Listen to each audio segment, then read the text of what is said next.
Evangelio según Mateo, capítulo 9, versículo 1 al 8. Vamos a leer y luego vamos a orar. Mateo, capítulo 9, versículos desde el 1 al 8. Lea conmigo, luego mantenga su Biblia abierta. Leamos juntos. Entonces, entrando Jesús en la barca, pasó al otro lado y vino a su ciudad. Y sucedió que le trajeron un paralítico tendido sobre una cama. Y al ver Jesús la fe de ellos, dijo al paralítico: ten ánimo, hijo, tus pecados te son perdonados. Entonces algunos de los escribas decían dentro de sí: este blasfema. Y conociendo Jesús los pensamientos de ellos, dijo: ¿por qué pensáis mal en vuestros corazones?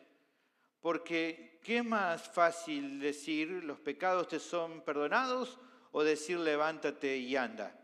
Pues para que sepáis que el Hijo del Hombre tiene potestad en la tierra para perdonar pecado, dice entonces al paralítico: levántate, toma tu cama y vete a tu casa. Entonces él se levantó y se fue a su casa. Y la gente, al verlo, se maravilló y glorificó a Dios que había dado tal potestad a los hombres. Oremos. Bendito Señor, te agradecemos por la bendición de esta preciosa reunión que nos está regalando. Gracias por todo lo que haces por nosotros. Te ruego ahora por la predicación de tu palabra, que hables a nuestras vidas, que nos des entendimiento y podamos abrazar estas verdades, creerlas por fe y ponerlas en práctica en nuestra vida para nuestro crecimiento personal. Dame ayuda, Señor, gracia para poder predicar con precisión, con claridad, en el poder de tu Espíritu Santo, y que tu nombre sea exaltado, glorificado en este tiempo, en el nombre de Jesús. Amén. El título del sermón es: Jesús es Dios porque puede perdonar pecados. En mi vida me ha pasado, o he pasado por algunos momentos donde me aconteció, debo decir, algo lindo, que fue el haber recibido en una situación particular mucho más de lo que planificaba. A veces cuando me aconteció eso, ¿no? Como que me dije para mí mismo en ese momento, ¿no? Esto es más de lo que yo esperaba. Bueno, seguro que más de uno le ha pasado situaciones similares, ¿no? De recibir mucho más de lo que esperaba en una circunstancia. Bueno, si bien en la historia de esta tarde no conocemos todos los detalles de la situación y por ende no podemos ser absolutamente concluyentes, no estaría mal que supongamos que aconteció un poco de lo que también recién mencionaba. Alguien fue llevado delante de Jesús y luego del encuentro que tuvo con él, se llevó seguramente mucho más de lo que probablemente imaginó recibir. No solamente que este hombre, como vamos a ver, fue sano, sino de forma más impresionante, habiendo recibido el perdón de todos sus pecados. Jesús habrá seguramente superado cualquier expectativa previa que este hombre y aquellos que lo llevaron habían traído cuando acudieron al Señor. Pero más allá de eso, creo que el relato de esta tarde apunta a un concepto incluso que es más relevante que lo que el hombre esperaba y lo que el hombre recibió, que trasciende incluso a la vida misma del paralítico de esta historia y a sus allegados. Sí, como va a ratificar, ¿no? Como vamos a ver acá, ¿no? Por medio de la posterior sanidad inmediata que Jesús hace, tiene autoridad para perdonar pecados. Entonces, Él es más que un sanador de enfermos o un hacedor de milagros en lo natural y en lo sobrenatural. Él tiene que ser el Dios eterno, porque solo Dios tiene la potestad para perdonar los pecados de los hombres y absolverlo del castigo que sus actos en contra de la ley divina merecen. Eso es lo que comprendieron algunos de los religiosos que estaban presentes en la situación y que justamente los llevó a pensar lo peor de él, como vamos a ver hoy. Pero, por otra parte, si el testimonio de Mateo es verdadero, y sabemos que lo es, en cuanto a lo que Cristo hizo y dijo en esa historia, entonces es claro, como dice el título del sermón de hoy, que Jesús es Dios porque puede perdonar pecados. Y de eso vamos a hablar en mayor detalle, ¿no? Su obrar revela su identidad. Y eso pienso que es lo que quedará claro con esta porción que vamos a estudiar en esta tarde. Así que te animo a seguirme con atención porque estoy seguro que puede ser de mucha bendición para tu vida este sermón y esta verdad y lo que vamos a ver hoy en este pasaje tan significativo del Evangelio según Mateo. El tema del sermón es el siguiente: la autoridad de Cristo sobre el pecado demuestra su deidad. Este es el tema. La autoridad de Cristo sobre el pecado demuestra su deidad. ¿De qué forma lo demuestra? El pasaje presenta dos maneras que son las que vamos a ver en el día de hoy. La primera de las maneras en cómo el pasaje muestra esto es que Jesús perdona los pecados de quienes confían en Él. Esta es la primera manera. Perdona los pecados de quienes confían en Él. El pasaje comienza relatando los eventos luego de la incursión de Jesús a la tierra de los Gadarenos. Dice versículo 1, vuelve a leer conmigo. Entonces, entrando Jesús en la barca, pasó al otro lado y vino a su ciudad. Y sucedió que le trajeron un paralítico tendido sobre una cama. Y al ver Jesús la fe de ellos, dijo al paralítico: ten ánimo, hijo, tus pecados te son perdonados. Luego que la gente de la ciudad, allí de los Gadarenos, viera la obra de liberación de los dos endemoniados, le rogaron a Jesús que se alejaran de sus contornos. ¿Se acuerdan la historia que vimos? Capítulo 8, versículo 28 al 34. Por lo que vimos en la historia, Cristo accedió a su pedido y retornó a la barca con la que había llegado y nuevamente volvió a navegar en el mar de Galilea. Se nos dice aquí en el texto que Él pasó al otro lado y vino a su ciudad. Cuando habla aquí de la ciudad y no menciona el nombre, entendemos que se refiere nuevamente a Capernaum, la ciudad que sabemos que se trataba del lugar de residencia temporal de Jesús durante el desarrollo de su ministerio en ese momento. Si bien la ciudad, por así decirlo, donde Él había vivido toda su infancia, su niñez, adolescencia y crecimiento era Nazaret, esa sería como más bien su ciudad.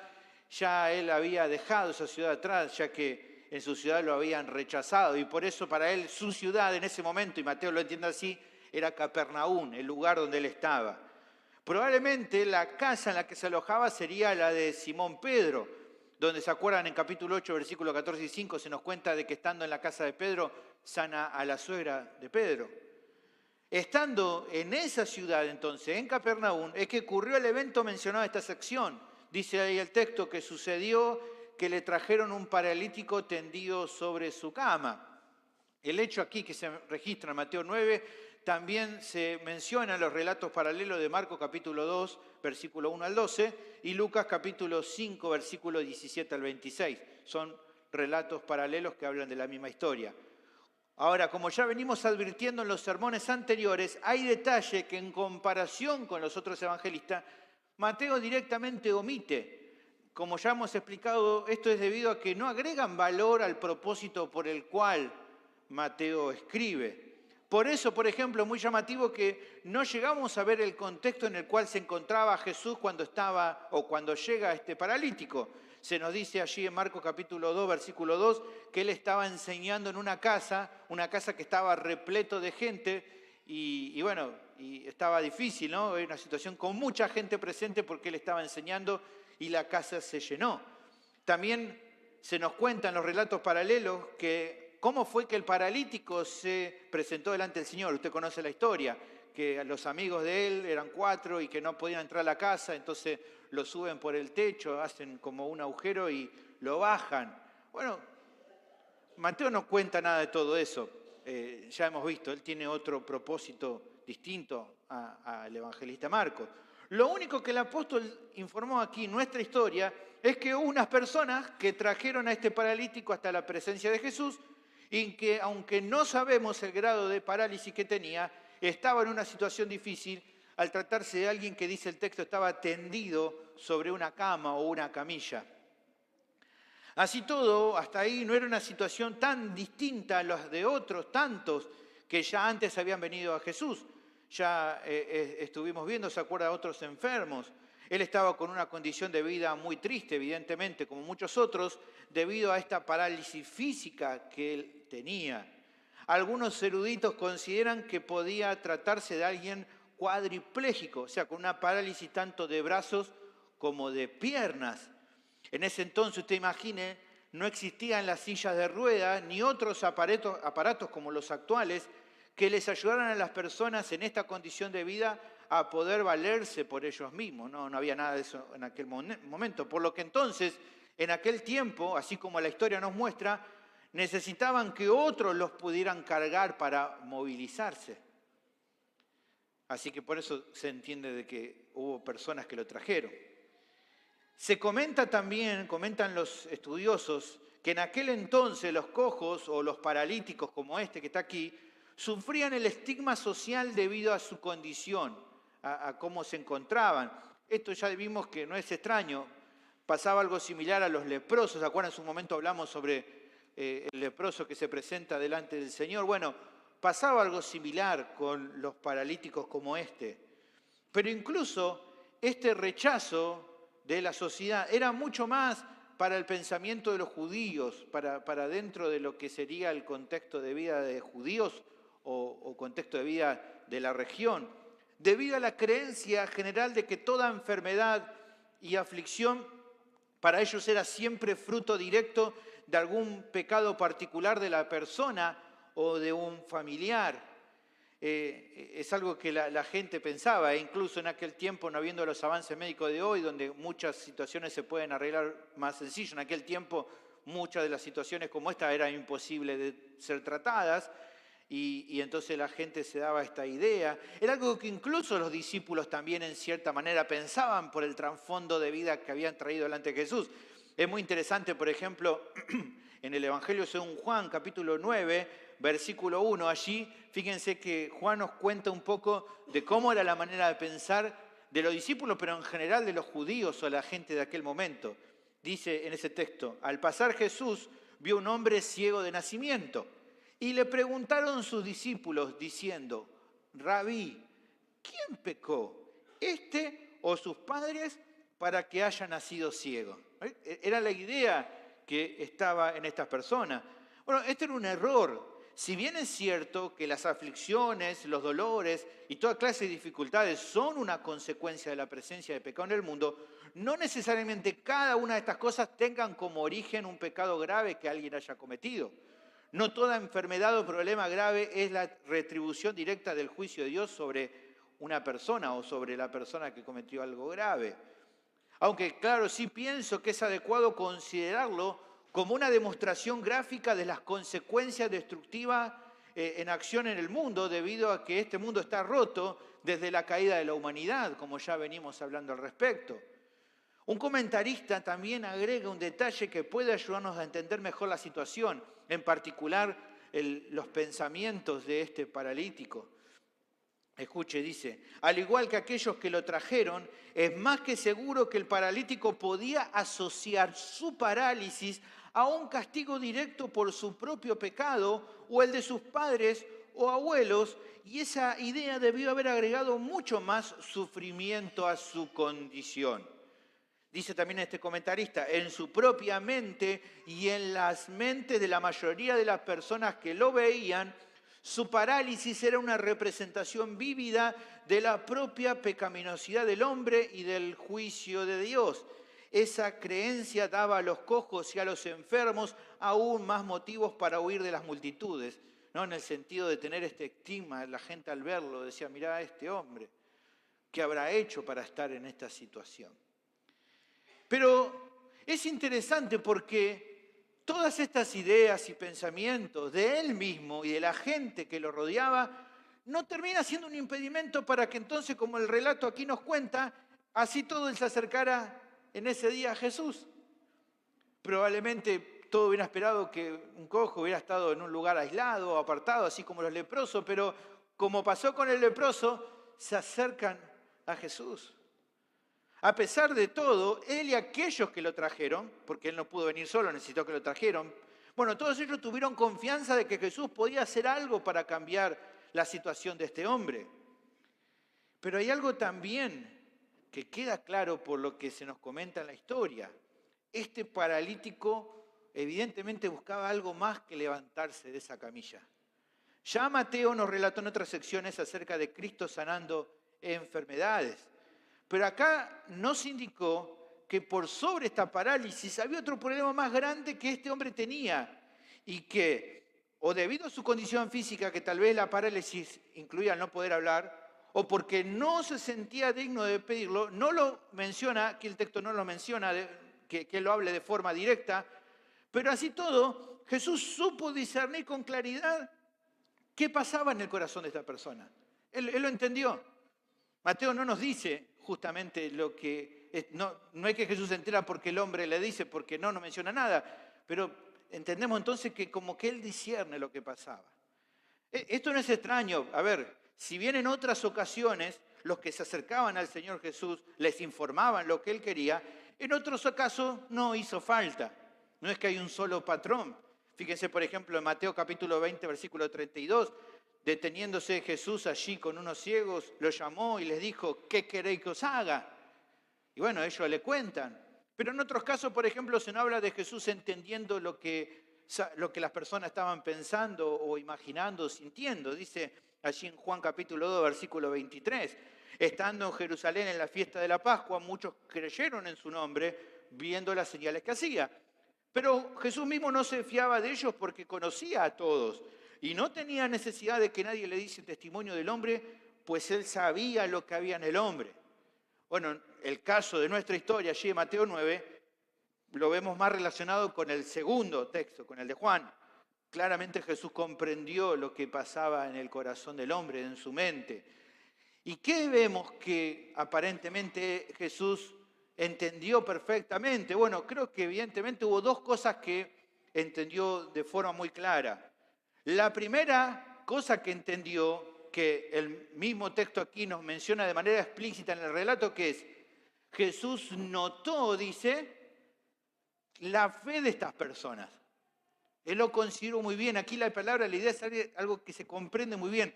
Jesús vio a estos hombres y vio al paralítico y notó que tenían fe. Nadie se los dijo, él lo notó. Evidentemente, Mateo cuenta el relato y nos dice que Jesús lo comprendió.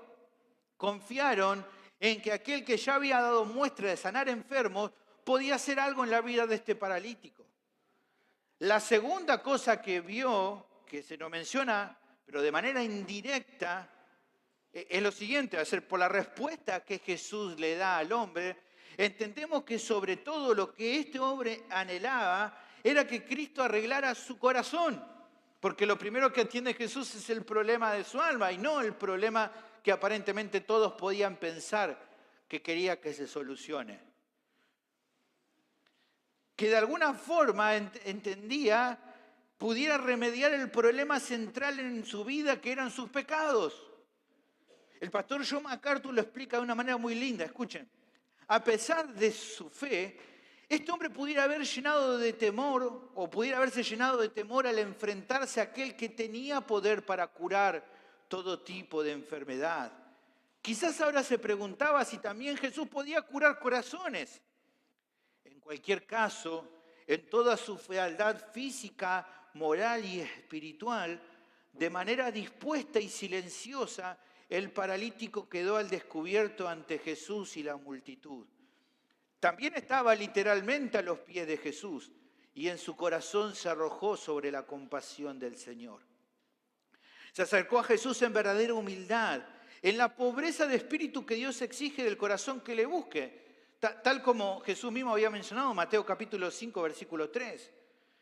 Dice también MacArthur, en ocasiones Él sanó personas que tenían poca fe, e incluso algunos que no tenían fe, pero estuvo especialmente dispuesto a curar a aquellos con gran fe, como la demostrada por este hombre y sus amigos.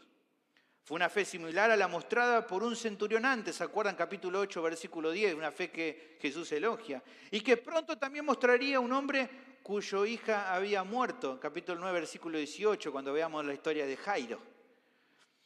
Ahora, habiendo contemplado Jesús cuál era la condición espiritual del paralítico y la fe de él y de las personas que estaban con él, es que entonces Jesús se dirige hacia el hombre y da una declaración que es impresionante. Lo mira y le dice, ten ánimo, hijo, tus pecados te son perdonados. Ahora notoria. Creo que deberíamos parar un momento a pensar en esta declaración del Señor. Las primeras palabras son preciosas. Las primeras palabras nos revelan el corazón de Cristo y en sí el carácter de Dios. Sus palabras surgieron de una actitud motivada por la misericordia hacia este hombre tan afligido por el estado de su alma que con fe humilde y honesta recurrió a él. Nos muestra el corazón de Dios al ver a esta persona que estaba ahí con esa necesidad y lo primero que le dice es: ten ánimo. Las palabras en sí, ten ánimo, en el original apuntan como un apaciguamiento interior. No tiene que ver con calmarlo por fuera, sino que se calme por dentro. Como que Jesús le estuviera diciendo, con las palabras aquí en el original, es: no temas, porque ya no hay nada por lo que tengas que temer. Es muy precioso, hermanos. Su temor ante la palabra de Cristo era genuino. ¿Por qué? Porque es la experiencia de quien sabe que las cosas con Dios no están bien a causa del pecado propio. Así que es normal sentirse atemorizado cuando uno sabe los pecados que ha cometido y se expone o entiende que Dios es santo. Pero al proceder Jesús a perdonarlo, ya no había razón para seguir con esta clase de temor, ya que no estaba más bajo juicio. Por eso le dice: no temas. Ya está. No tenga más miedo de ese temor condenatorio. Pero además, el hecho de llamarlo hijo es claramente una expresión de cercanía. Se podría traducir acá la palabra como hijo, como niño, muchacho. La idea acá es una expresión como de ternura. Evidentemente no era el hijo de Jesús literal. Es la expresión de alguien que tiernamente le habla al otro. El paralítico se había identificado con Cristo al disponerse a confiar y a mostrar arrepentimiento en su corazón. Bueno, la reacción amorosa del Señor fue identificarse con Él y mostrar empatía. Y por eso, como dice acá, ¿no? Ten ánimo, hijo, le dice. Precioso, ¿no? Pensar, porque esto nos está revelando cosas de Dios, el carácter de Dios. Pero incluso más glorioso que eso fue la declaración que hace el Señor a continuación: ten ánimo, hijo, tus pecados son perdonados.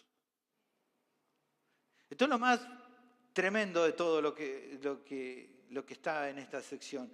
Una expresión que seguramente causó estupor entre los presentes. Muchos habrán dicho: esto no lo esperábamos, que dijera algo así.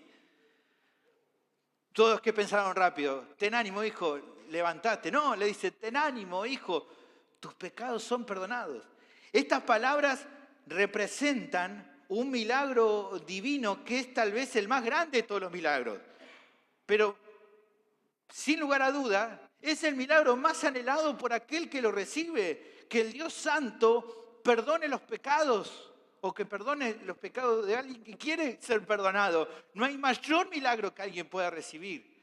Mire, Pablo lo menciona en capítulo 4 de Romanos, versículo 6, cómo llama a la dicha del perdón. Dice: como también David habla de ¿qué? De la bienaventuranza. ¿De quién? Del hombre a quien Dios atribuye justicia sin obras, diciendo: bienaventurado aquellos cuyas iniquidades son perdonadas y cuyos pecados son cubiertos. Usted sabe, bienaventurado es más bendito, más feliz que cualquier otro. Bueno, bienaventurado el varón a quien el Señor no inculpa de pecado. Que la deuda delante del trono de los cielos, o delante del trono de los cielos, sea completamente saldada, es la noticia más hermosa que podría recibir un pecador arrepentido. Tremendo lo que en ese momento escucha este hombre. Bueno, nuevamente acá no se nos informa ni la reacción del paralítico ni de aquellos que lo trajeron. Mateo omite esto, no dice, no, bueno, a veces uno habla, no, que él se habrá puesto a llorar. Bueno, no nos habla nada de eso. No es el punto de Mateo. Antes sí nos contó que ellos tuvieron fe, pero ahora no se nos dice la reacción a lo que Jesús dice. ¿Por qué Mateo no lo hace? Bueno, porque la respuesta de ellos no es lo que realmente importa del pasaje. El foco está puesto, como ya hemos visto durante esta sección general de los tres relatos distintos, ¿en quién? En Jesús. Cuando pasa lo de los enfermos, todos piensan en Jesús. Cuando vimos ahora en esta sección de 3 relatos, ¿dónde está puesto el foco? En Jesús. Los de la barca ven que pasa lo que pasa y ven a Jesús. Cuando los endemoniados son liberados, la gente, ¿en quién se enfocó a mirar? A Jesús. Y bueno, el foco está puesto en Jesús. En aquel que acababa de decir algo claro. Se identificaba a sí mismo como Dios. Porque si no lo fuera, no se hubiera atrevido a declarar lo que declaró. Si está diciendo tus pecados te son perdonados, tiene que ser Dios. Porque podría haber sanado enfermos y liberado endemoniados. Otros hombres lo han hecho. Podría incluso haber controlado en cierta manera el clima. Pero fuera de Dios no hay nadie que pudiera perdonar pecados. Así que la tensión de los relatos anteriores de Mateo llega a este punto crucial. Mateo va escribiendo, buscando cómo llevarnos de a poquito hasta este punto. Lo que los discípulos se preguntaron en la historia de la tempestad, lo que los demonios afirmaron con razón en el momento de la liberación de los gadarenos, el mismo Jesús lo testifica, que si puede perdonar pecados, entonces efectivamente es Dios. Así que la primera forma en la que el texto presenta que la autoridad de Cristo sobre el pecado demuestra su deidad es que perdona los pecados de quienes confían en Él. Eso es lo que se ilustra de Jesús a través de esta sección. Así como antes, en medio de la tempestad, Él mandó y la naturaleza obedeció, así como luego también Él dio una orden y los demonios se sometieron, aconteció lo mismo en este caso. Al enfrentar el problema más grande del ser humano, que es su pecado, solo hizo falta que Él lo ordenara para que este hombre que tuvo fe en Él le fuera otorgado el perdón completo de todos sus pecados. ¿Por qué pudo hacerlo? Porque Jesús es Dios. Ahora, lo que nos resta por reflexionar es respecto a la enseñanza que Mateo quería dejar con este testimonio, con todo lo que nos contó en esta sección, con los detalles que plantea. Creo que es un asunto vital, hermanos, muy importante, es crucial. No se puede tener esperanza en el cristianismo si no hay solución para el pecado. Si Cristo no puede perdonar pecado, entonces nuestra fe, hermanos, es vana, no sirve para nada. La realidad, la verdad de que Cristo puede perdonar pecado es una verdad esencial de nuestra fe. Define si somos o no somos cristianos. No puedo decir que sea cristiano si no creo que Jesús puede perdonar pecados. ¿Se entiende?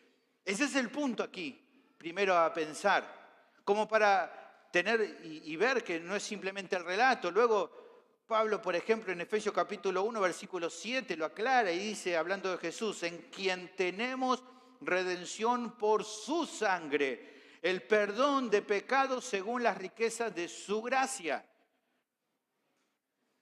O sea, tan trascendental es esta verdad que no creerla, que no tenerla por segura y no confiar en ella, es que nuestra fe no tendría sentido. Simplemente para trazar un paralelo con otra situación.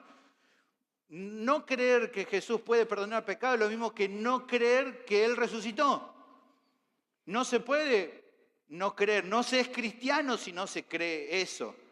Nuestra fe es vana si es nuestra. Si fíjense Pablo hablando sobre la resurrección, pero que trazando un paralelo es lo mismo, una verdad central como esta, dice, si Cristo no resucitó, vuestra fe es vana, aún estáis en vuestros pecados. Entonces también los que durmieron en Cristo perecieron. Y lo mismo podría decir, si yo no creo que Jesús puede perdonar pecados, entonces sigo en pecado. Y si sigo en pecado, los que murieron en Cristo también murieron en su pecado, porque Cristo no puede perdonarlos. Y en definitiva, dice Pablo, si en esta vida solamente esperamos en Cristo, o sea, si todo lo que tiene que ver con el cristianismo se trata de lo que es esta vida y nada más que eso, entonces somos lo más dignos de conmiseración de todos los hombres.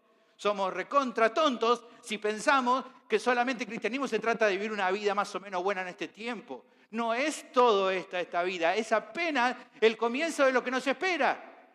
Pero para que haya esperanza en lo que se espera, tenemos que confiar que Cristo pudo perdonar nuestros pecados. Sin eso no hay nada. Pero esto es lo maravilloso de esta sección.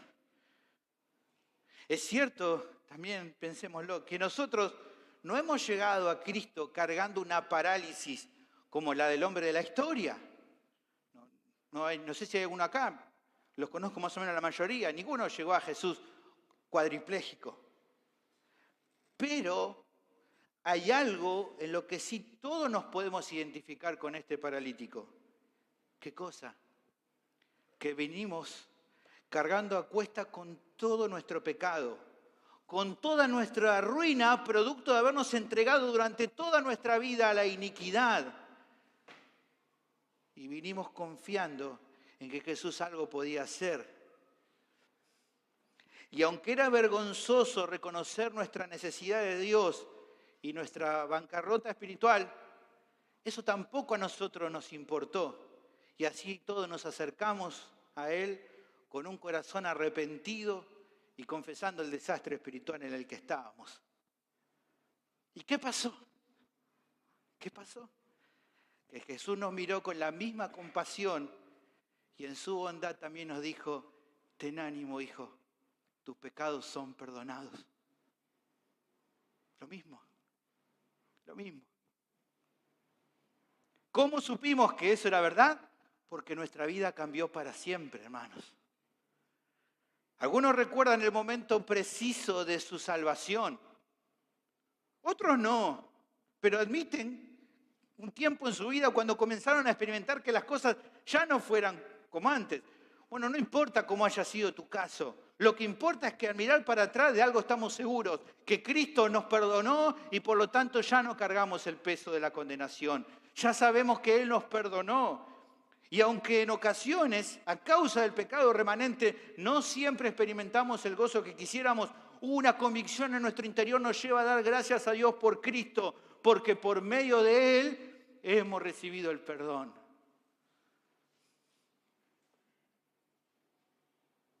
Recibimos el perdón. Lo que más necesitábamos. Lo único que en verdad necesitábamos. Lo recibimos en Cristo. Incluso, hermanos, como decíamos recién, hay cosas que emparentamos con el paralítico, pero incluso hay diferencia del paralítico. En ese momento de la historia, hay un testimonio que nosotros tuvimos desde el comienzo, que en el caso de él recién tuvo que esperar un tiempo para constatarlo. ¿Qué cosa? Que la cruz nos recuerda que allí en ese lugar se resolvió para siempre el problema del pecado.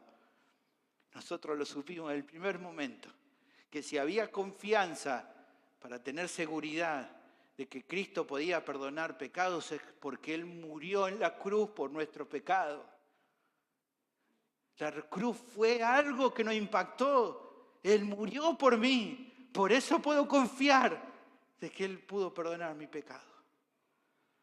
Al recordar, hermanos, el Evangelio, nos predicamos a diario nosotros mismos que ya no hay temor en cuanto al futuro, que podemos aferrarnos a Cristo porque Él es el Dios eterno que vino a este mundo para salvarnos. Que en definitiva la seguridad del perdón que hemos recibido en todo caso no se basa en algo que nosotros podemos hacer, sino en lo que Él ya ha hecho por nosotros allá en la cruz. Si eso es verdad, entonces, hermano, no hay nada que temer. Así que como Jesús dice aquí, tengamos ánimo. Tengamos ánimo. La siguiente forma en cómo el texto nos demuestra que la autoridad de Cristo sobre el pecado demuestra su deidad es que perdona los pecados al instante. El pasaje prosigue con la reacción de algunas personas presentes y la respuesta de Jesús a esa reacción. Fíjese versículo 3 en adelante, hasta el 7. Entonces algunos de los escribas decían dentro de sí, este blasfema. Y conociendo Jesús los pensamientos de ellos, dijo, ¿por qué pensáis mal en vuestros corazones? Porque, ¿qué es más fácil decir, los pecados te son perdonados? O decir, levántate y anda. Pues para que sepáis que el Hijo del Hombre tiene potestad en la tierra para perdonar pecados, dice entonces al paralítico, levántate, toma tu cama y vete a tu casa. Entonces él se levantó y se fue a su casa.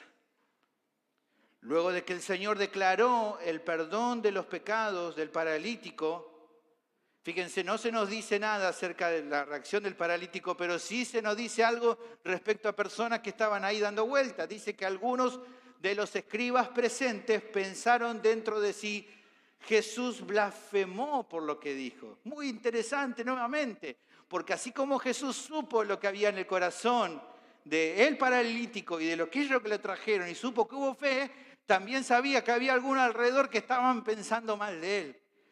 Jesús no se le escapa nada. ¿Qué fue lo que pasó? ¿Por qué pensaron de esta manera?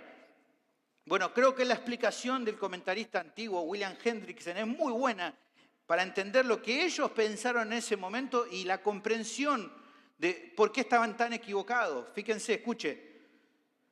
Esto es lo que dice Hendrickson. Solamente Dios sabe lo que está pasando en el corazón del hombre, si verdaderamente se ha arrepentido o no, reflexionaron los escribas. Así que básicamente nadie más tiene el derecho ni el poder de otorgar la absolución. Dice ahora Hendrickson, los escribas tenían razón al considerar la remisión de pecados como una prerrogativa divina. Ellos pensaron seguramente en textos como Jeremías 31:34, donde dice, y no enseñará más ninguno a su prójimo, ni ninguno a su hermano, diciendo, conoce a Jehová. Dice Jehová, porque todos me conocerán, desde el más pequeño de ellos hasta el más grande, dice Jehová, porque perdonaré la maldad de ellos y no me acordaré más de su pecado. Recordaron textos como Miqueas capítulo 7, versículo 19, hablando de Dios, Él volverá a tener misericordia de nosotros, sepultará nuestras iniquidades y echará en lo profundo del mar todos nuestros pecados. Estos textos vinieron a la mente de estos escribas. Solo Dios puede perdonar pecados. Dice luego Hendrickson, por cierto, hay un sentido en que nosotros también perdonamos, a saber, cuando sinceramente decidimos no vengarnos, sino demostrar amor a aquel que nos ha injuriado, promover su bienestar y no volver a recordar el pasado, Colosenses 3:13. Escuche, dice Hendrickson, pero básicamente en la forma descrita es solamente Dios quien perdona. Es solamente Él quien puede quitar la culpa y declarar que ha sido realmente quitada. Por eso, según los escribas, al decir Jesús al paralítico, tus pecados te son perdonados, Él está asumiendo para sí una prerrogativa que pertenece solamente a Dios. En esto los escribas también razón tenían. Pero ahora el pensamiento de ellos llega a una bifurcación en el camino y ellos siguen el camino errado.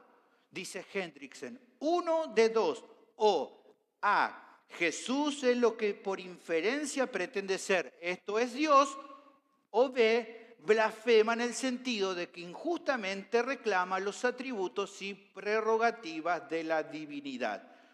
Los escribas aceptaron A, B, opción B. ¿Se entiende? Ellos no solamente cometieron este error trágico, sino que considero también que meditando en la respuesta de Jesús, en la que Él le da después, pudieron haber probablemente un razonamiento como el siguiente. Es una cosa fácil que este hombre diga, tus pecados te son perdonados. Nadie va a poder contradecirlo. Ninguno puede mirar el corazón del prójimo para ver qué pasó, ni mucho menos entrar en la corte del Todopoderoso y descubrir sus decisiones judiciales en cuanto a quién es perdonado y quién no lo es. Así que no solo creo que vieron a Jesús como un blasfemo, sino que creo que incluso como alguien lleno de soberbia y petulancia. Los pensamientos de ellos eran malos, según Cristo. Cristo los reta y dice, ¿por qué piensan mal? No porque hubiera solo ignorancia en ellos o falta de criterio al pensar así. El corazón malvado de estos hombres no les permitía reflexionar en todas las pruebas públicas que apuntaban a que justamente Jesús es Dios. Pero sobre todo, esto pasaba porque no lo aceptaban, porque de ninguna manera lo que Jesús está diciendo entraba en el molde de su orgullo espiritual. Ellos pensaron para sí mismos, si Él fuera Dios, de ningún modo hubiera otorgado perdón de pecados a alguien solo por fe. Todos sabemos que el perdón no se otorga en base a eso, sino de acuerdo a los méritos personales, a la obediencia a la ley, a los ritos de Moisés. Así que las palabras de este hombre corresponden a un blasfemo, porque para nosotros Dios jamás diría algo como lo que él dijo. El problema no estaba en la teología de Jesús, sino en el pecado de estos escribas que pensaron de él de forma malvada. El corazón religioso de estos escribas, un corazón no regenerado, de ningún modo podía aceptar una salvación divina de acuerdo a los parámetros implementados por Cristo. No podían aceptarlo. Como dijo alguien por ahí, las dos grandes barreras para la salvación siempre son negarse a reconocer la necesidad de la salvación y la creencia de que pueda ganarse o merecerse. A ver, para que se entiendan, la cuestión es que si ellos hubieran aceptado como válidas las palabras de Jesús, tendrían que haber necesitado, junto a eso, la propia necesidad de ellos para la salvación o de salvación. ¿Y qué pasaba? No estaban dispuestos a aceptar algo así. Esta es la causa, en definitiva, por la que de plano rechazaron la declaración de Jesús al paralítico. Porque si hubiera sido cierto, exponía su propia necesidad de salvación. Salvación que creían que habían ganado o que iban a mantener ganada por los propios méritos acumulados al obedecer ciertos mandamientos que ellos mismos habían impuesto. Ante todo esto, es que entonces, conociendo Jesús los malos pensamientos que estos hombres tenían en su contra, fue el Señor el que presentó argumentos para confrontar el orgullo espiritual de estos hombres. Él les dice, como dice aquí el texto, ¿por qué piensan de manera tan mala en sus corazones? Díganme ustedes, ¿qué era más fácil que pudiera decir? ¿Tus pecados te son perdonados o levántate y anda? ¿Qué vemos acá? No vemos respuesta en los escribas, que seguramente se habrán sorprendido cuando Jesús lee lo que había en su cabeza. No se la esperaban, pero Jesús lo sabía. Pero recordemos cuál era la idea que tenían en cuanto a la relación del pecado con el juicio de Dios sobre la vida de alguien.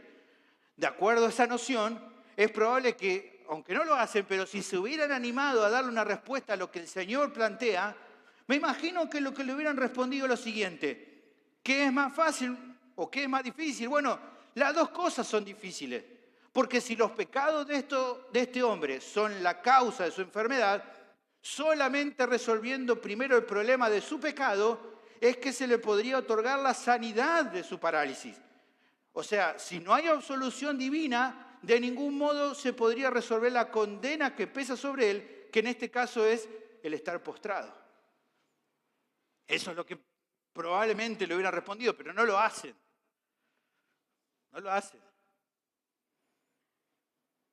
Para ellos ambas cosas eran difíciles como hombres, porque solo Dios puede solucionar tanto el problema del pecado como otorgar la sanidad de un paralítico. Es eso lo que entonces cerrará todo cuestionamiento de estos escribas, al menos durante este momento. Al Jesús ver que no le responden, pero entendiendo qué le respondería, vuelve a hablar y remarca algo contundente. Y dice allí: pues para que vean que el Hijo del Hombre tiene autoridad en la tierra para perdonar pecado, mira, dice el texto, al paralítico y le dice: levántate, toma tu cama y vete a tu casa. ¿Qué aconteció? ¿Qué dice el relato? Se levantó y se fue a su casa. No sé si logran entender. O sea, nada más para decir, no más pruebas, señor juez. Está respondido. Es cierto, es cierto que el cielo no se abrió para que estos escribas incrédulos pudieran corroborar que efectivamente en el trono de Dios los pecados de este hombre se hubieran borrado. Pero si eran honestos intelectualmente, debían aceptar que la sanidad completa estaba demostrando más que un simple milagro. Era la comprobación visible de que lo primero ya había acontecido, el perdón de los pecados, y que por ende este segundo milagro era posible. Ya está. Si ustedes me dijeron de que el problema es que se tiene que solucionar el problema del corazón para que entonces se pueda salir de la condenación en la que está, el castigo que es esta parálisis, si yo dije tus pecados te son perdonados y ahora digo levántate y anda, es porque lo primero ya pasó. No pueden decir otra cosa. No pueden poner más pero. Bueno, aunque Jesús, por así decirlo, les tapa la boca, los deja sin argumento, no se nos informa que ninguno de ellos hubiera reconocido en ese momento que Jesús entonces no era un blasfemo, ni que hubieran reconocido tampoco sus malos pensamientos. Ellos van a poder decir, no, nosotros no pensamos eso de vos. Obviamente van a buscar la forma de zafar. Ninguno iba a hacer o iba a decir, sí, Jesús, tenés razón. Es verdad todo lo que dijiste, es verdad, no. Es probable que neciamente siguieran rechazando la deidad de Cristo. De hecho, hermanos, vamos a verlo. Obviamente que tenemos muchísimo para ver todavía, pero a medida que avancemos en el libro, iremos viendo que la tensión y el hostigamiento de los líderes religiosos hacia Jesús irá creciendo, que se irá poniendo cada vez peor, incluso planeando el matarlo. Como vimos, a causa de su ceguera espiritual, de ningún modo lo hubieran reconocido, porque eso los tenía que llevar a admitir su propio pecado, su bancarrota espiritual y su necesidad de perdón. Perdón a aquel que en contraposición de ellos sí recibió este humilde ex paralítico, ya diríamos. Nuevamente está queriendo marcar Mateo contraste, ¿no? El hombre este destruido para la sociedad se va con el perdón de sus pecados y la sanidad. Los otros se van sin nada, con más enojo contra Jesús nomás. Más allá de todo eso, creo que el hecho nuevamente de que Mateo no brinde detalles acerca de la reacción de los escribas ante el milagro es porque nuevamente no quiere centrarse en eso, sino en otro asunto que es el central en esta porción. ¿Cuál es? Que en ese momento, con esta obra de sanidad de Jesús en la vida del paralítico, que antes ya había perdonado, se estaba certificando su identidad divina. Quedaba comprobado. Como expresa un comentarista bíblico, el pecado y la enfermedad son inseparables, así como lo son el pecado y los demonios, el pecado y la muerte, el pecado y el desastre, el pecado y el diablo. Aquel que traía el reino tendría que tratar con el pecado o de lo contrario no podría tratar con los demás. Y aquel que podía tratar con los demás también podía tratar con el pecado. Si Jesús no podía tratar con el pecado erradicándolo, no podría tratar con nada más relacionado con el pecado. Pero como vemos aquí, Él sí podía lidiar con el pecado y con los síntomas.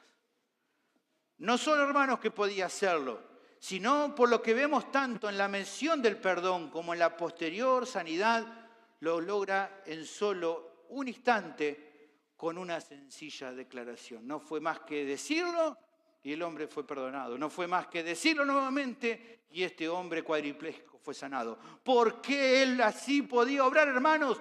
Porque Jesús es Dios. La segunda forma entonces en la que el texto presenta que la autoridad de Cristo sobre el pecado demuestra su deidad es que perdona los pecados al instante, sin dificultad, sin retraso. No tiene más que mandarlo para que el acto redentor acontezca. Solo eso hace falta, porque el perdón no se gana por el esfuerzo personal del pecador, sino por la obra instantánea, gratuita, soberana y poderosa de Dios. Él salva por su gracia. Y aquellos que se acercan a Él con la clase de fe que Él requiere, pueden recibir al momento este don inmerecido. Solo por fe, para que sea por gracia. El pasaje concluye con la reacción del resto de las personas que fueron testigos. Muchos dijimos, porque la casa estaba llena. Y la gente al verlo se maravilló y glorificó a Dios que había dado tal potestad a los hombres. Es llamativa la actitud de las personas. Nuevamente se enfocan, ven la situación. Dice que al verla, la gente se maravilló. El término en el original, el más aceptado entre los manuscritos es fobeo, se puede entender como un gran estupor, como una reacción, mezcla de temor y de una sensación de asombro reverente. Todo eso como mezclado, lo cual es lógico, hermano, a la luz de lo que está pasando en ese momento. También se nos indica que glorificaron a Dios debido a que reconocieron que lo acontecido solo era posible por obra del cielo. No pudieron dejar de exaltar a Dios, de decir gloria a Dios por esto. Pero es interesante también porque se percibe como cierta confusión en cuanto a entender con claridad la identidad de Jesús. Ellos glorificaron a Dios, dice el texto, al ver que Dios había dado tal potestad a los hombres. O sea, ven que Cristo no es como cualquier otro hombre porque dice, Él tiene un poder. Pero no terminan de percibir que Él era mucho más que un hombre. No lo terminan de notar. Que Él era el Verbo encarnado. Es seguro que la gloria de Cristo resplandeció por un momento en sus conciencias, pero ellos solo como que llegaron a captar un pequeño vistazo de ella. No lograron entender con mejor claridad a Jesús, como dice Hebreos 1:3, a Jesús como el resplandor de la gloria de Dios y la expresión exacta de su naturaleza. No lo vieron de esa manera.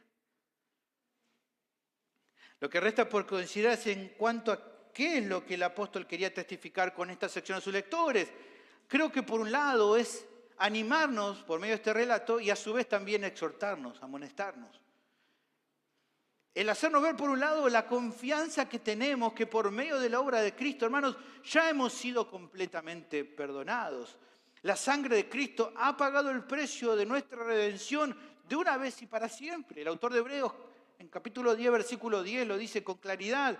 En esa voluntad somos santificados mediante la ofrenda del cuerpo de Jesucristo, hecho una vez para siempre. Y luego, versículo 14, refuerza y dice, porque con una sola ofrenda hizo perfectos para siempre los santificados. Ya no hay nada que tengamos que agregarle o sumarle a lo que Él ya ha hecho por nosotros. Eso nos anima, nos regocija. También dice aquí que al ver, podemos pensar, ¿no? Al ver los pensamientos de los escribas, sabemos que es un mal que afecta el corazón de un religioso, el creer o no aceptar el hecho de que somos salvos solo por la fe. Que solo por eso recibimos el perdón de nuestro pecado, que no hay que agregar nada más. Pero hermanos, escúchenme, este pensamiento es algo que incluso un creyente genuino puede tropezar. Y por ende entonces debe estar atento. El ver a nuestras buenas obras como algo que aporte algo a nuestra salvación en Cristo. Como que Dios nos perdone o nos ame más por portarnos mejor. Bueno, eso es un error de base. Si bien el Señor se agrada cuando su pueblo es obediente, de ningún modo esa obediencia te suma puntos, por así decirlo, delante de Dios. No requerimos eso de ninguna manera porque la aprobación de su parte y el acceso a su presencia, el perdón de nuestros pecados no es algo que ganemos ni que debamos tratar de hacer. Cristo lo ha logrado por nosotros. ¿Cómo lo ha hecho? Por medio de su muerte sacrificial. La resurrección de Cristo comprueba que esto es así. Y para todos los que creen en Él, su justicia les es imputada y con ella el perdón de todos sus pecados. Por ende, como dice Romanos capítulo 8, versículo 1, no hay ya más condenación para los que están en Cristo. Así que nuestras obras de justicia no son requeridas para eso, sino más bien son una respuesta en adoración a lo que Él ya ha hecho por nosotros y que nosotros no merecíamos. Por lo que entonces, hermanos, guardemos nuestro corazón de todo tipo de jactancia religiosa o de engañarnos a nosotros mismos tratando de ver a nuestra obediencia como algo que nos haga ver a nosotros mismos delante de Dios de algún modo como mejores o más aceptados por el Señor que otros creyentes. No caigamos, por favor, en el anzuelo del orgullo espiritual, porque nada bueno vamos a obtener de eso.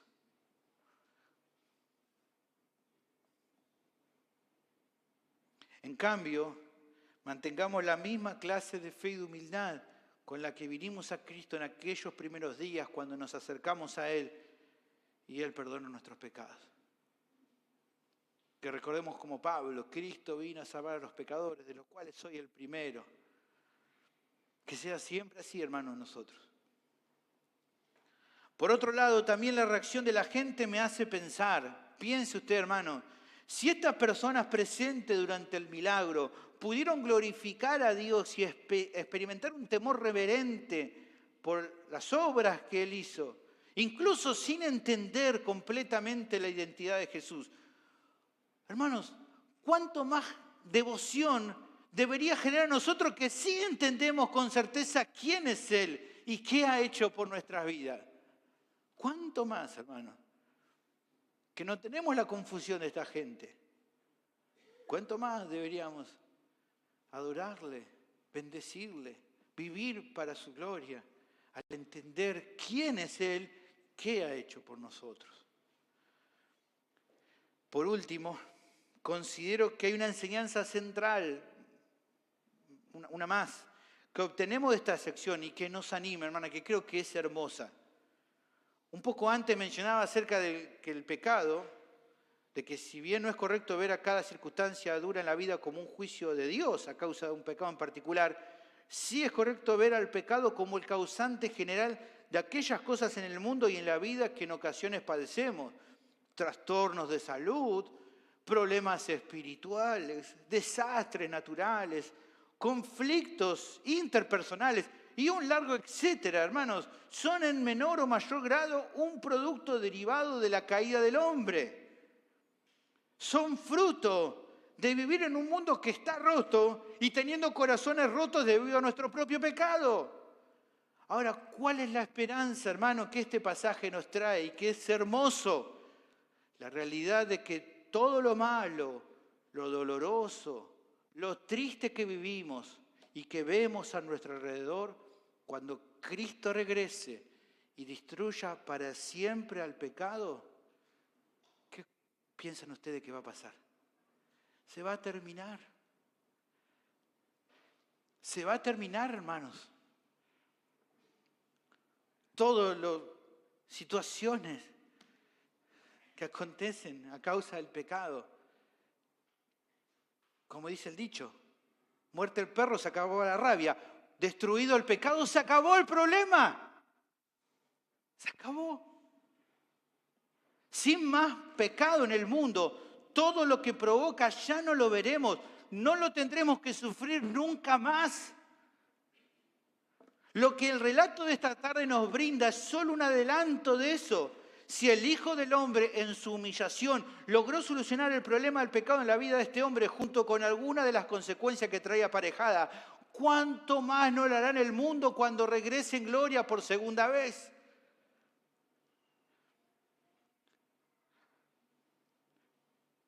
Yo sé que tal vez por el concepto que traemos de sociedad o las raíces que tenemos de nuestra vida cristiana anterior, cuando pensamos en la vida eterna o en la vida después de este mundo, lo único que pensamos es vernos nosotros como una nube y tocando un arpa, ¿no?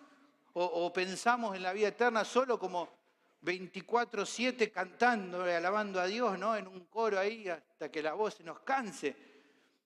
Y tal vez eso nomás pensamos, nos vemos como espíritus flotando en el aire. Hermano, la vida eterna es mucho más que eso.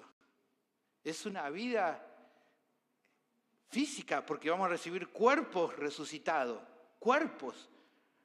La vida eterna, o en la vida eterna, si bien la Biblia no nos da detalles largos y específicos, vemos cuestiones que son preciosas y que hablan de cuestiones de la vida que podemos pensar. Jesús hablaba sobre reinar conmigo. Pablo habla de juzgar a los ángeles. Hay cuestiones, hermanos, de nuestra vida como cristianos hoy que vivimos, que disfrutamos, que no tienen por qué terminar. La comunión preciosa que tenemos entre nosotros y con Cristo, el disfrutar de la amistad cristiana, de las cosas preciosas que tenemos en esta vida que el Señor nos ha dado. ¿Por qué pensaríamos que todo eso, no va a haber nada de todo eso en la eternidad? Si es tan precioso y Dios nos lo da para disfrutemos en este tiempo. Ahora, ¿cuál es el punto, hermano? Que es lo importante y lo interesante. ¿Se imaginan disfrutar una vida sin tener que experimentar las consecuencias del pecado? Ese es el punto. De todo lo bueno que hoy Dios nos permite disfrutar y que algunas de esas cosas estarán en la vida eterna, pero ya sin tener que sufrir por el pecado. Porque si bien es cierto, disfruto de la comunión con los hermanos, pero a veces no siempre la comunión es linda porque hay pecado en nosotros y a veces nos lastimamos, nos hacemos cosas tristes y nos tenemos que pedir perdón, perdonar, arreglar y nos abrazamos y nos arrepentimos y aún así estamos, ¿no? Pero en el momento decimos, qué lindo sería no tener que haber lastimado a un hermano o que un hermano me lastime. Pero ¿qué vemos que es eso? ¿Qué culpa? El pecado que está todavía en nosotros. Ahora, ¿se imaginan todo eso precioso sin que haya pecado? Mi mente no llega a entenderlo, pero me imagino que debe ser glorioso. Hoy disfruto de la comunión con el Señor y Él es perfecto, me ayuda en todo. Y me gozo de servirle en lo que Él me disponga, pero muchas veces le fallo. Muchas veces no hago las cosas como tendría que hacer para Él. Te pasa seguramente. Me imagino que te pasa un montón de veces que decís un momento precioso con el Señor y al otro momento te mandas una y decís, Señor, perdóname. Y decís, ¿por qué con el pecado? ¿No? Imagínate en la eternidad, relacionándote con Él, sirviéndole en lo que Él disponga, pero sin fallarle más, porque no va a haber más pecado. Si eso no es glorioso, ¿qué lo es?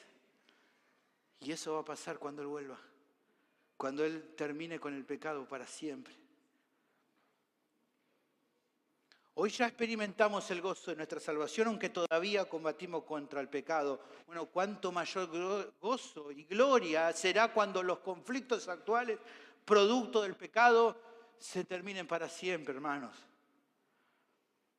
Ahora, pensando en eso, animémonos mutuamente a recordar estas verdades.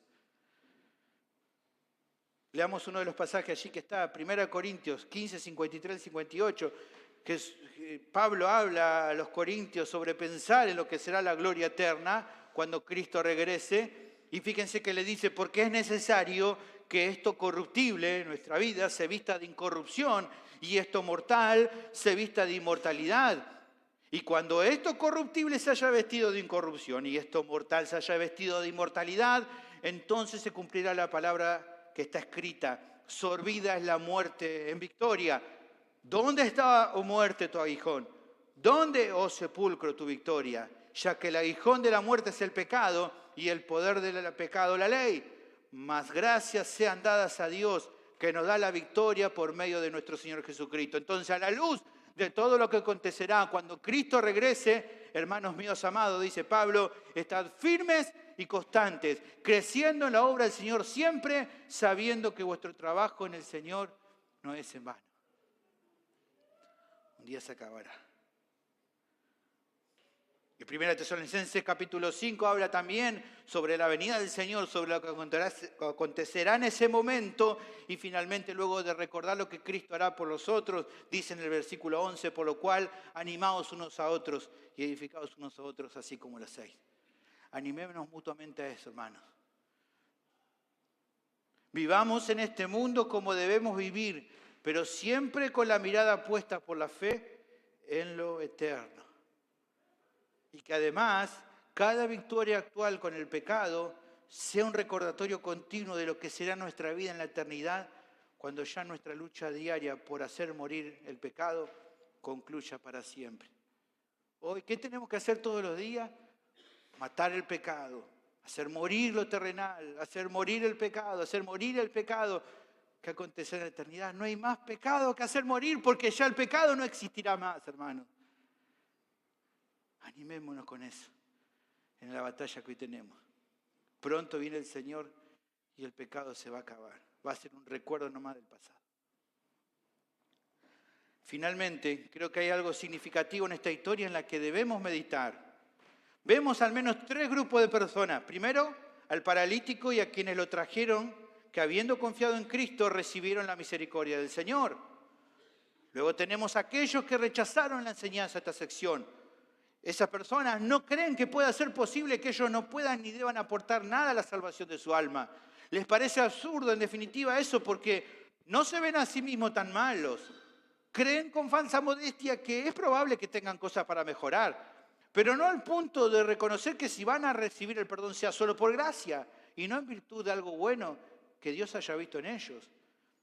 Piensan que quizá la gente inmoral requiera más misericordia, pero ellos no. No se ven que estén en tal condenación como otros pecadores. El punto es que hay personas que no entienden, o no quieren entender, mejor dicho, cómo funciona la justicia de Dios.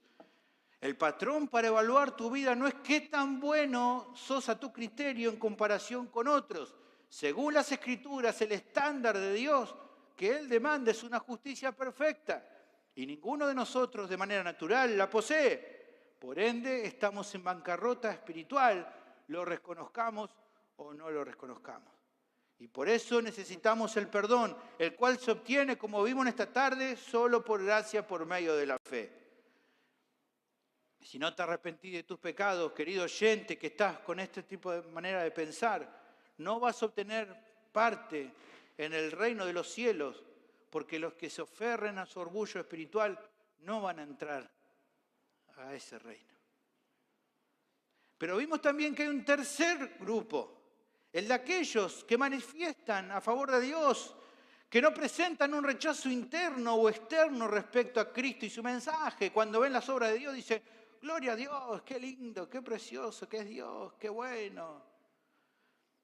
Pero que así todo todavía no llegan a entender o no quieren persuadirse en definitiva con certeza acerca de quién es Él y qué ha hecho por los pecadores. Por ende, todavía no han manifestado una fe verdadera, una como la que mostró el paralítico de la historia, y que a diferencia de las personas o del tercer grupo de este relato, a él sí le permitió recibir el perdón de sus pecados.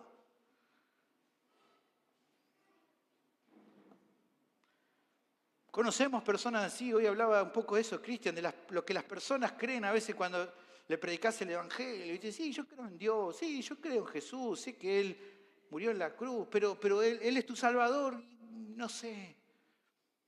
Sí, yo le doy gracias. Te decís, bueno, pero vos pensás en Dios, sí, yo le doy gracias todos los días a Dios, pero le rendiste tu vida a Él y no sé. Sí, pero yo todos los días le doy gracias a Dios, todos los días le pido, te dicen, pero todavía su vida no se ha rendido.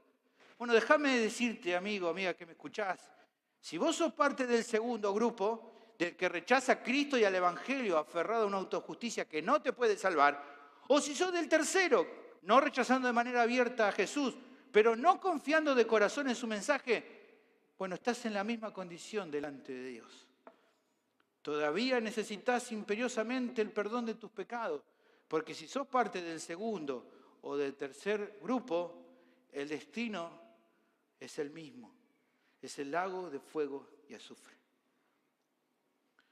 Para recibir el perdón necesitas comprender, creer y reconocer que el Evangelio es el único mensaje que puede salvarte, porque habla acerca del único camino a la salvación, que es Cristo Jesús.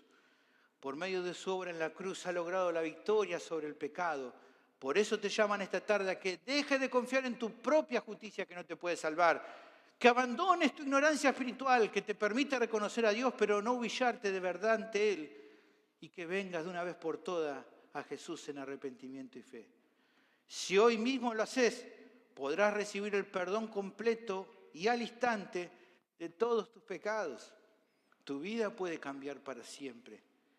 Y así como el paralítico de esta historia, podrás volver hoy mismo a tu casa como Él, no solo más contento y animado, sino, así como Él, con la bendición más grande de todas, que es haber recibido el perdón de todos tus pecados y la vida eterna.